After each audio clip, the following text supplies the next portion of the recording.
Part 1, Chapter 3 of 1984 by George Orwell, delves deeper into the psyche of Winston Smith, the protagonist, and further exposes the grim realities of life in Oceania under the party's austere rule.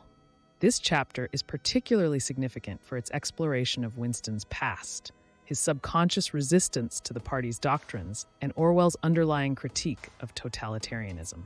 The chapter begins with Winston dreaming about his mother and sister. In his dream, they are in a sinking ship, disappearing deep into the water, which for Winston symbolizes a profound loss that he feels responsible for, though he cannot articulate why. This memory, vague and distorted from years of party indoctrination, elicits a sense of guilt and a rare emotional depth that contrasts sharply with the emotionless, regimented existence imposed by the party. The dream then shifts to the Golden Country, a place that represents Winston's idealized version of a free and untainted world, which starkly contrasts the bleak, gray reality of Oceania. In the Golden Country, he sees the dark-haired girl from the Ministry of Truth, a figure who stirs a complex mix of emotions in him, ranging from sexual desire to rebellion. The dream ends abruptly with him whispering, "Shakespeare," a word laden with significance as it ties to cultural and historical remnants that the party seeks to obliterate. Waking from his dream, Winston participates in the physical jerks, a mandatory exercise program broadcasted through the omnipresent telescreen.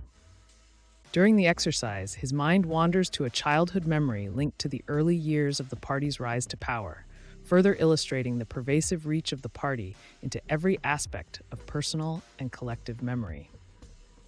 This moment of distraction earns him a reprimand from the telescreen, reinforcing the theme of constant surveillance and control.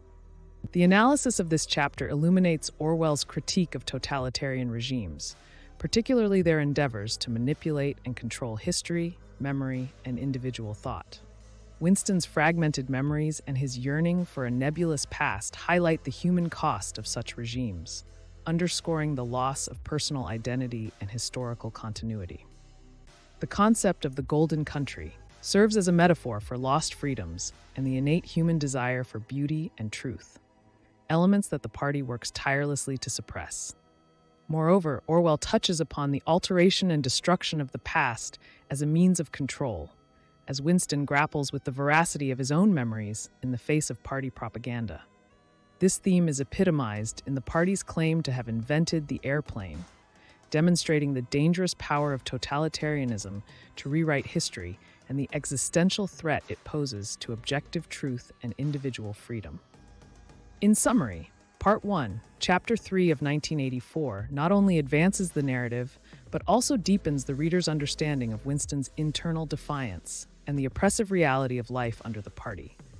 Through his dreams and memories, Orwell explores themes of loss, memory, and resistance, offering a poignant critique of the mechanisms of control and historical manipulation employed by totalitarian regimes. That's all for today. If you liked this bookly chapter summary, please let me know by pressing the like button or leaving a comment down below.